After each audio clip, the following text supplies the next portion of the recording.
जय गुरु जी संगत जी, कैसे हो आप सभी। आई होप कि आप सब लोग ठीक हो और हमारे सत्संग डेली व्लॉग को एंजॉय कर रहे हो। अब बज चुके हैं सुबह के 11 और मुझे जाना है 12 बजे सत्संग में। तो पहले मैं जाने के लिए टाइम लगेगा, इसके लिए मैं 11 बजे निकल जाती हूँ। तो अपना न्यू ब्लॉग स्टार्ट हुआ है, सत्संग ब्लॉग। तो चलो अभी चलने वाले, दिखाने वाली हूँ वहाँ क्या होने वाले है। सत्संग सबसे इम्पोर्टेंट है। सत्संग में जाते हैं। सत्संग के बाद 2 घंटे के बाद सत्संग लोग अपने सुनाते हैं, जो लोगों ने ब्लेस किया है वो। तो वही मैं आपके साथ शेयर करने वाली हूँ। साथ में दिखाऊंगी गुरुजी का कैसा होगा चोला और कैसा होगा गुरुजी का दरबार। तो चलो संगत, जब चलते हैं दिखाते वीडियो में आगे कैसे रहेंगे गुरुजी के सत्संग। जय गुरुजी, शुक्राना गुरुजी, हर पल शुक्राना, पल पल शुक्राना। जो आपने दिया उसका शुक्राना और जो नहीं दिया उसका भी शुक्राना। बाकी सारी संगत को ब्लेस करना। जय गुरुजी, शुक्राना गुरुजी। शिवजी सुना सहाय, ओम नमः शिवाय, गुरुजी सुना सहाय, ओम नमः शिवाय, शिवजी सदा सहाय, ओम नमः शिवाय, गुरुजी सदा सहाय, ओम नमः शिवाय, शिवजी सदा सहाय, ओम नमः शिवाय, गुरुजी सदा सहाय, ओम नमः शिवाय, शिवजी सदा सहाय, ओम नमः शिवाय, गुरुजी सदा सहाय, ओम नमः शिवाय, शिवजी सदा सहाय, ओम नमः शिवाय, गुरुजी सदा सहाय, ओम नमः शिवाय, शिवजी सदा सहाय, ओम नमः शिवाय, गुरुजी सदा सहाय, ओम नमः शिवाय, शिवजी सदा सहाय, ओम नमः शिवाय, गुरुजी सदा सहाय, ओम नमः शिवाय, शिवजी सदा सहाय, ओम नमः शिवाय, गुरुजी सदा सहाय, ओम नमः शिवाय, शिवजी सदा सहाय, ओम नमः शिवाय, गुरुजी सदा सहाय, ओम नमः शिवाय, शिवजी सदा सहाय,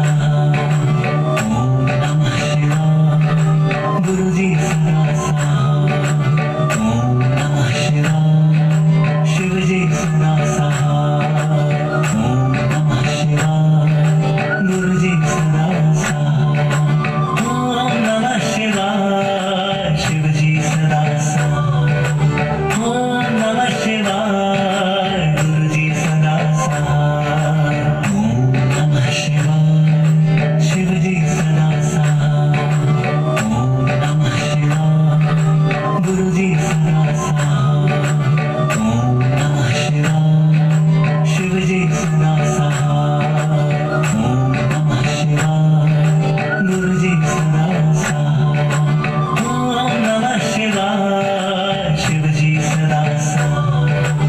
ओम नमः शिवाय, गुरुजी सदा सहाय, ओम नमः शिवाय, शिवजी सदा सहाय, ओम नमः शिवाय, गुरुजी सदा सहाय, ओम नमः शिवाय, शिवजी सदा सहाय, ओम नमः शिवाय, गुरुजी सदा सहाय, ओम नमः शिवाय, शिवजी सदा सहाय, ओम नमः शिवाय, गुरुजी सदा सहाय, ओम नमः शिवाय, शिवजी सदा सहाय, ओम नमः शिवाय, गुरुजी विष्णु सदा शिव जानत अविवेका, जानत अविवेका, प्रणवाक्षर के मां शिव अर्धांगी धारा, ओम जय शिव ओंकारा, ओम जय शिव ओंकारा। गुरुजी शुक्राना, गुरुजी शुक्राना, Guruji we all love you Guruji, you all love you Guruji, sorry Guruji, sorry Guruji, जय गुरुजी, जय गुरुजी। गुरुजी का शुक्राना करिए, बड़े भाग्यशाली हैं आप, आपके घर गुरुजी आए हैं। बहुत बहुत शुक्राना गुरु महाराज का, लख लख शुक्राना मेरे गुरु महाराज का। आज हमारे घर आए हैं, बस ऐसे ही हमारे घर आते रहे, ऐसे ही आशीर्वाद बरसाते रहे हम पर अपना। बस आयु संगत का भी सब पे, हाँ सब पे आशीर्वाद रहे गुरु जी महाराज का। सारी संगत का शुक्राना।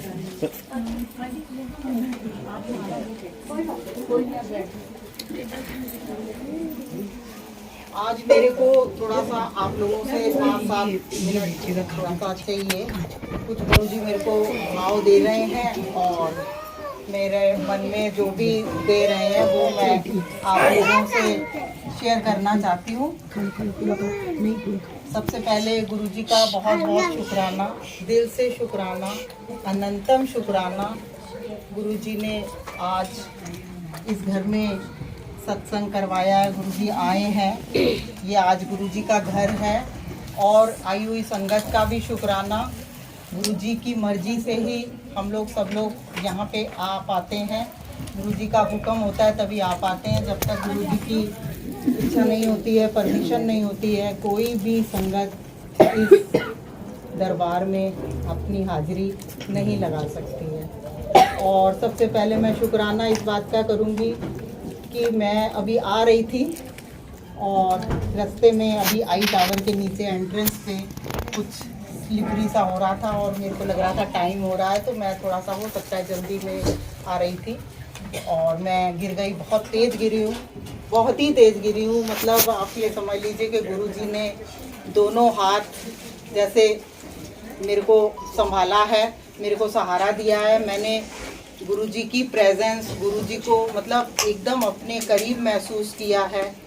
एक्चुअली मैं जब घर से निकलती हूँ, चाहे मैं सत्संग के लिए आती हूँ या कहीं भी जाती हूँ, तो मोस्टली मतलब यही होता है कि मैं घर में बिल्कुल एंट्रेंस के दरवाजे के बगल में ही गुरुजी का स्थान है। घर में मैं प्रणाम करके निकलती हूँ तो मैं बोलती हूँ गुरुजी आइए आप भी चलिए, आपके सत्संग में चल रहे हैं आप भी चलिए। लेकिन आज जल्दी जल्दी में ऐसा नहीं हो पाया और मैं जल्दी जल्दी निकल आई तो गुरुजी ने मुझे इस तरीके से अपनी प्रेजेंस एहसास कराया। कोई बात नहीं, तुमने अगर चलते समय मेरे को नहीं साथ लिया लेकिन फिर भी मैं तेरे साथ हूँ। और वाकई काफ़ी तेज़ मैं गिरी थी और मेरे को कोई ना कोई ऐसा महसूस हो रहा है कि कोई ऐसा सपोर्ट सा मिला है। और मेरे हाथ में मोबाइल भी था और साइड में वो ग्रिल वगैरह थी, तो ऐसा लगा है गिरते गिरते संभलते वो ग्रिल सामने आई तो मोबाइल भी उससे टकराया। और मतलब गुरुजी ने मतलब जो तेजी थी, जो फ्लो था गिरने का, उस फ्लो में थोड़ा सा ब्रेक लगाया और वही उन्होंने मेरे को संभाला है। मैं आपके सामने खड़ी हूँ, मुझे काफ़ी राहत है, काफ़ी मैं अच्छा महसूस कर रही हूँ। तो गुरुजी का दिल से शुक्राना। वो पल पल हमें संभालते हैं और पल पल अपना एहसास कराते हैं।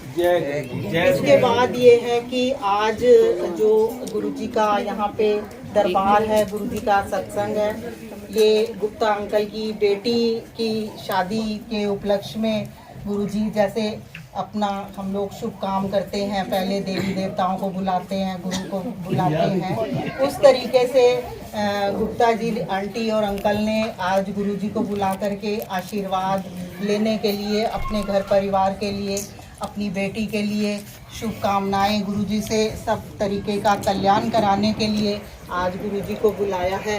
तो मैं गुरुजी से बिल्कुल प्रार्थना करती हूँ कि गुरुजी इनका काज जो है, इनका कार्य अच्छे से बिल्कुल करवाएं। और जिस समय भी शादी ब्याह या कोई भी आप काम करते हैं उस समय देवी देवता गुरु जिसको भी आप मानते हैं वो हर तरीके से आपकी रक्षा सुरक्षा और काम करने में आपको कहीं कोई दिक्कत ना हो, हर तरीके से आपका साथ देते हैं। ये एक हवन है, बेटी की शादी आप करते हो, ये एक ऐसा होम है, एक ऐसा हवन है जिसमें कई सारे लोगों की, कई संगत परिवार, रिश्तेदार, नातेदार, अड़ोसी पड़ोसी, कई लोगों की थोड़ी थोड़ी आहुति पड़ती है और ये यज्ञ सफल होता है। तो गुरुजी महाशिव हैं और महाशिव का आह्वान किया है, महाशिव आए हैं, तो महाशिव परिवार भी आया है जिसमें गुरुजी के शिव रूप में जो पुत्र गणेश जी हैं उनसे भी प्रार्थना करेंगे, क्योंकि हम लोग हिंदुओं में गणेश जी को कहते हैं सर्वप्रथम उनको पूजा जाता है, उन्हें बुलाया जाता है। तो उसके लिए यही एक मंत्र है, वक्रतुंड महाकाय सूर्यकोटि समप्रभ निर्विघ्नं कुरु मे देव सर्व कार्येषु सर्वदा।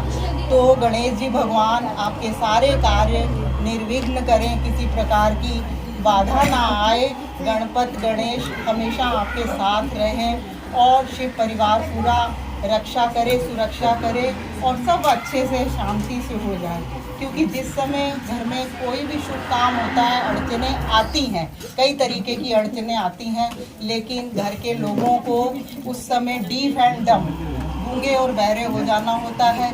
आपको कई लोग ऐसा बोलेंगे, हमें तो ठीक से बुलाया नहीं, हमें तो कार्ड नहीं दिया, ऐसा थोड़ी होता है, वैसा थोड़ी होता है। खाने में भी नुक्स निकालेंगे, आपके हर तरीके की चीज़ों में नुक्स निकालेंगे। इसलिए दुनिया है, सब चलता है, आपको खुशी खुशी अपना काम करना है। घर में जब काम होता है डीफ एंड डम मतलब गूंगे और बोरे हो जाओ, कोई क्या कह रहा है इधर से सुनो, इधर से निकाल दो, मुंह से कुछ ना बोलो। क्योंकि जो भी आपके घर आए हैं वो आपके गेस्ट हैं, वो कहीं ना कहीं आपने उनको बुलाया, इन्वाइट किया, सम्मान दिया है। वो जैसा भी आपके साथ व्यवहार करें आप उनके साथ सम्मान करिए। इसके बाद मैं बेटी, क्या नाम है बेटी? साक्षी गुप्ता। हाँ जी, साक्षी गुप्ता। साक्षी को मैं जो है कुछ दो शब्द कहना चाहूँगी और बड़े ध्यान से सुनना। सबसे पहले तो मैं 4-6 लाइनें ये बोलूँगी कि तुझसे जाऊँ सदके, ये गुरुजी की तरफ से ही समझ लो, सारी संगत की तरफ से समझ लो, ये गुरुजी मेरे से ये शब्द कहवा रहे हैं। तुझसे जाऊँ सदके, तुझसे जाऊँ बारी, तू तो सदा रहे खुशहाल रे, मेरी प्यारी प्यारी ओ बेटी। और खुशियों खुशियों ये दिन आया, होए मुबारक तुमको, नए नए रिश्तों में तुम जाके, भूल ना जाना हम सबको, सबका मान करना, ना कभी अभिमान करना, कोई दुख ना आए तेरे द्वार हमारी ओ बेटी। और ये कहना चाहूँगी कि अपनी सासू माँ को अपनी मम्मी के समान समझना और ससुर पापा समान, और नंद जो है वो आपकी बहन के समान है, और देवर के समान आपका भाई, मीन्स आप अपने देवर को अपने भाई जैसा समझना। तो आप सदा आती रहना, मुस्कुराती रहना, तुम बाबुल के इस द्वार हमारी प्यारी प्यारी हो बेटी। और सुख ही सुख हो सदा इस घर में, कभी ना आए दुख तेरे द्वार, खुशियों के फूलों से महके तेरा घर संसार, सदा सुखी रहना, मुस्कुराती रहना, हम सबका आशीर्वाद है तुम्हारे साथ हमारी प्यारी प्यारी हो बेटी। देखो कुछ 4 शब्द ये कहना चाहूँगी कि नारी जीवन जो है ये बड़ा कठिन होता है। अभी तक आप इस परिवार में, इस घर में, माँ बाप के घर में बड़े लाड़ दुलार और प्यार से पले हो, उन्होंने आपको पढ़ाया लिखाया, अच्छे संस्कार दिए, लेकिन इन संस्कारों का परिचय आपको अपने ससुराल में देना है कि आपके पेरेंट्स ने आपको क्या संस्कार दिए हैं। देखिए ज़िंदगी के बहुत सारे एक्सपीरियंस होते हैं, बहुत सारे लोगों को एक्सपीरियंस हो गए कि एक बेटी जो होती है, एक कन्या जो होती है या एक फीमेल होती है, ये इनको मायका हर एक को बहुत अच्छा लगता है क्योंकि वहाँ हम जन्म लेते हैं। स्त्री के 3 जन्म होते हैं मेरे ख्याल से, मेरे अपने विचार से 3 बार एक ही जन्म में 3 बार जन्म लेती है। एक बार जब वो माँ के गर्भ से जन्म लेती है, वो भी माँ का भी दूसरा जन्म होता है और बच्चे का भी दूसरा जन्म होता है। इसके बाद जब उसकी शादी होती है तो उस परिवार में वो नया जन्म लेती है। तो इसलिए पुराने जन्म के बारे में, उसकी सुख सुविधाओं के बारे में थोड़ा सा अच्छी मधुर यादें तो रखनी चाहिए, लेकिन वो माइनस पॉइंट नहीं लाइफ में बनने चाहिए, क्योंकि आपकी जो है अब नई ज़िंदगी स्टार्ट होने जा रही है उस परिवार में। अब वहाँ का आपको हर तरीके का संस्कार, हर तरीके का जो कुछ भी वहाँ का नेचर है, जो कुछ भी वहाँ का एनवायरनमेंट है, वो आपका परिवर्तन होगा।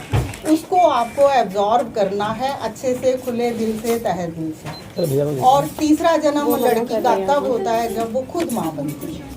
जब वो स्वयं माँ बनती है तब उसका जन्म होता है। और अपने माँ बाप का जो कर्ज है वैसे तो कोई भी नहीं चुका सकता है, लेकिन कहीं ना कहीं कुछ परसेंट जब स्वयं माँ या बाप बना जाता है तो अपने माँ बाप का थोड़ा सा हल्का सा कुछ अदा होता है। तो इस तरीके से तीन जन्म लड़की के होते हैं।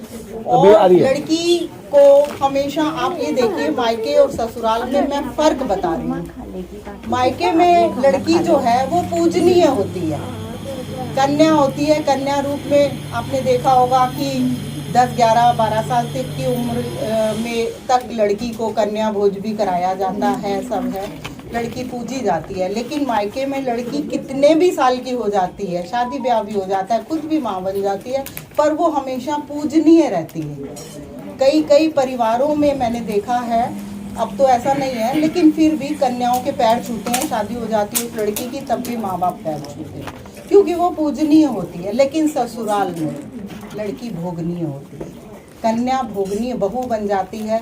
भोगनीय का ये मतलब नहीं है कि आपका शोषण होगा या ऐसा कुछ है, लेकिन जहाँ आपकी सेवा की जाती है वहाँ जाके आपको सेवा करनी होती है। आपने जैसा अपनी मम्मी को करते हुए देखा होता है, आपको वो सारी चीज़ें आपको अपने अंदर लानी होती है, क्योंकि कल की कन्या, कल की लड़की एक गृहस्थिन बन जाती है।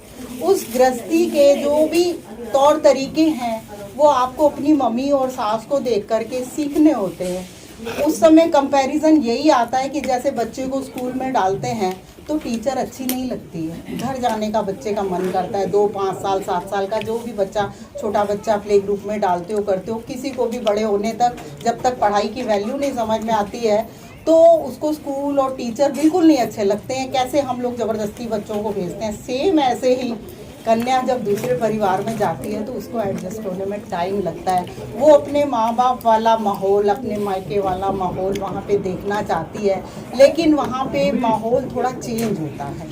हर घर के अपने अपने अलग रहन सहन, स्वाद, टेस्ट, खान पान, हर चीज़ होती है। उस चीज़ को आपको एब्जॉर्व करना होता है, थोड़ा टाइम लगता है, 1 साल लगता है कम से कम वहाँ का सब समझने में। इसलिए इरिटेट नहीं होना है, परेशान नहीं होना है। और आजकल ससुराल का, सास का मतलब बदल चुका है, बिल्कुल बदल चुका है। अब सब बड़ा प्यार करते हैं, बड़े अच्छे लोग होते हैं, लेकिन हाँ ये है कि अपने माँ बाप को अगर ढूंढोगे तो वो थोड़ा तो फर्क आएगा, क्योंकि माँ बाप के साथ आपका खून का रिश्ता होता है, ब्लड रिलेशन होता है। माँ की डांट भी अच्छी लगती है, सास के प्यार में भी संदेह लगता है, कहीं ना कहीं डाउट होता है, ऐसा लगता है कि ये तो हमारे पति को शायद ज़्यादा प्यार करती हैं क्योंकि उनको इन्होंने पैदा किया है, मैं तो बाहर से आई हूँ, मुझे इतना नहीं। कुछ हमारे बच्चों में, हम लोगों में ये एक्सपीरियंस भी होते हैं, कुछ सहेलियों के एक्सपीरियंस होते हैं, कुछ और परिवारों में इस तरीके के कुछ बिटर एक्सपीरियंस लेके भी लड़कियां जाती हैं ससुराल में, क्योंकि नाम थोड़ा सा ऐसा होता है कि बदनाम हो जाता है। लेकिन ऐसा नहीं है, परिवार अच्छे होते हैं, जो आपको अपने परिवार में लेके जा रहे हैं प्यार से, वो भी आपको प्यार करेंगे। लेकिन कहीं ना कहीं आप ये सोच सकते हो कि उनसे भी कोई गलती हो सकती है और आपसे भी कोई गलती हो सकती है, लेकिन गलतियां नहीं ढूंढनी है। हर इंसान में, हर सासू माँ में, हर बहू में कोई ना कोई अच्छाई भी होती है।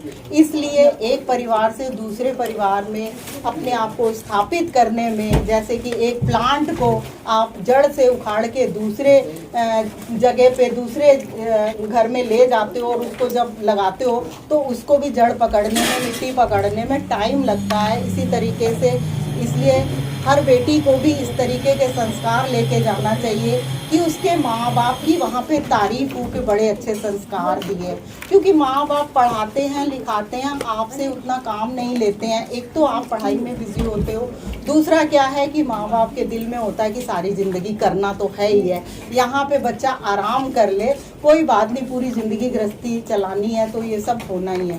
तो ये भाव अपने दिमाग में ले करके, सेवा भाव लेकर के अगर आप जाओगे, सेवा का मतलब यही है कि आप थोड़ा सा नीवे होकर भी रहना है। गुरुजी भी सिखाते हैं, हर उसमें हमें नीवे होकर के रहना है।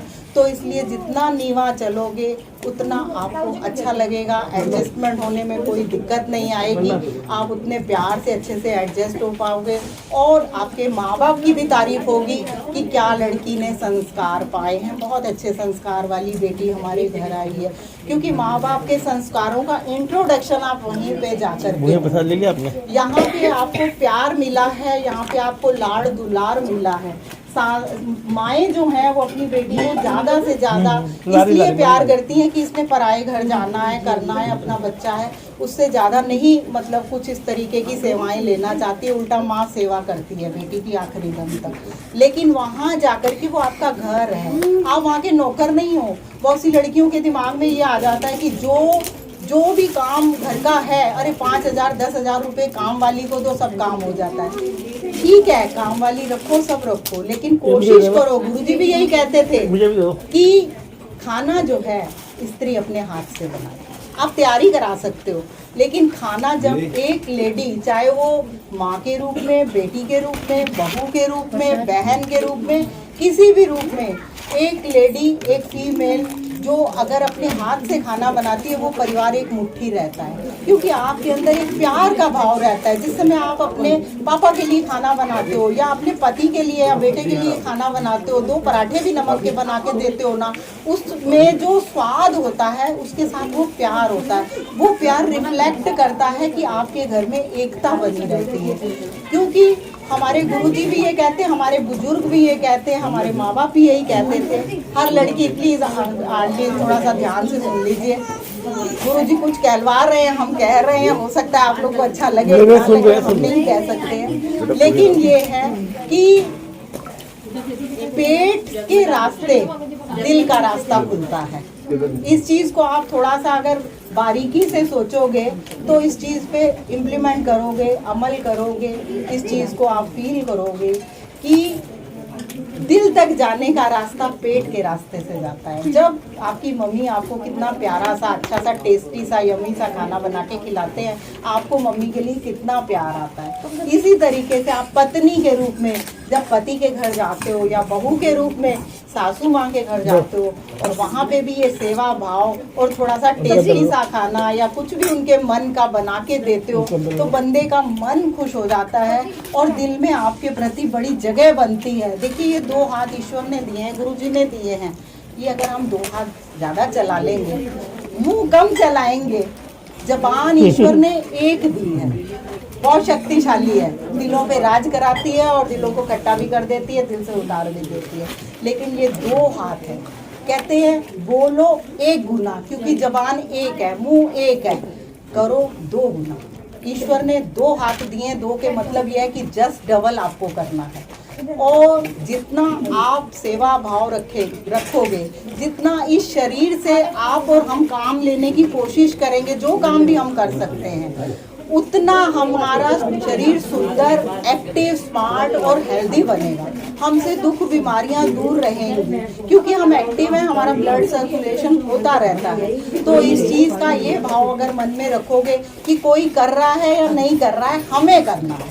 आप सिर्फ अपने पे ध्यान दीजिए, अपने उससे करिए जो भी आपसे हो सकता है सेवा भाव। और हम चाहेंगे हमारी बेटी की कभी भी कैसी भी शिकायत ना आए और हमारी बेटी भी वहाँ जाकर के किसी को कभी ब्लेम ना करे, क्योंकि 10 में से 10 नंबर कोई किसी को नहीं दे सकता है। हम लोग सब इंसान हैं, हम लोग सब में गलतियाँ होती हैं। वहाँ जाके भी बहुत सारे लोगों में कुछ कमियाँ भी दिखेंगी, लेकिन अच्छाइयाँ भी होंगी। और आप उन अच्छाइयों को लेके चलोगे और सेवा भाव रखोगे, प्यार से रखोगे, एक्सपेक्टेशन नहीं रखोगे, तो आप उनको, उस परिवार को भी जीत लोगे, उनका दिल जीत लोगे। अपने को चैलेंज करके जाओ साक्षी कि मुझे उस परिवार का दिल जीतना है, पति का दिल जीतना है, पति के परिवार का दिल जीतना है। और ये चीज़ भी याद रखना कि पति के परिवार का दिल पहले जीतोगे, पति का दिल ऑटोमेटिक आप जीत लोगे, वो अपने आप अपना हो जाएगा। इसलिए काम करने से, सेवा करने से कोई छोटा बड़ा नहीं होता, कोई काम छोटा बड़ा नहीं होता।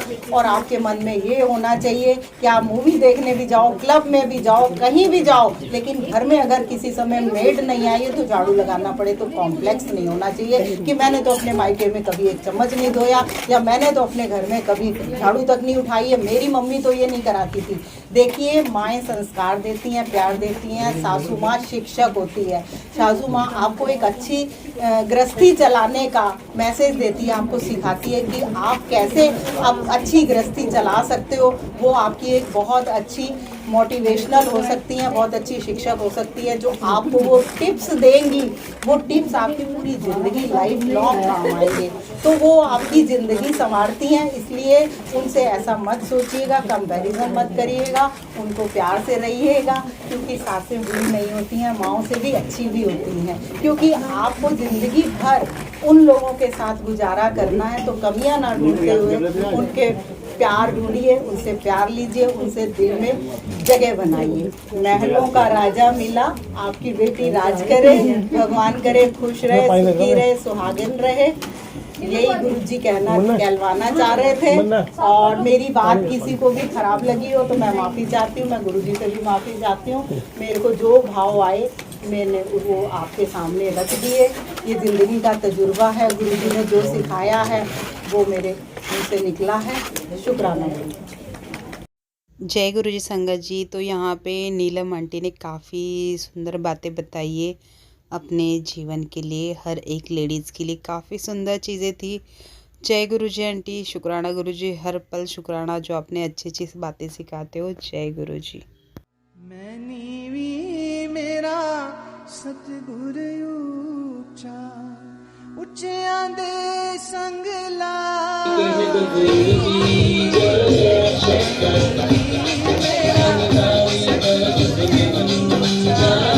मैनी भी मेरा सतगुर ऊंचा, उच्चियां दे संग लाई, सदके जावा इन्हां उच्चियां तो, सदके जावा इन्हां उच्चियां तो, जिन्हां नीवियां नाल निभाई, सदके जावा इन्हां उच्चियां तो, सदके जावा इन्हां उच्चियां तो, जिन्हां नीवियां नाल निभाई। मैनी भी मेरा सतगुर ऊंचा, मैनी भी मेरा सतगुर ऊंचा।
संगत जी, यहाँ पे केक कटिंग भी हो चुका है, सत्संग भी हो चुका है। तो चलो अभी चलते और मिलते कल नए सत्संग व्लॉग में। जय गुरु जी, शुक्राना गुरु जी।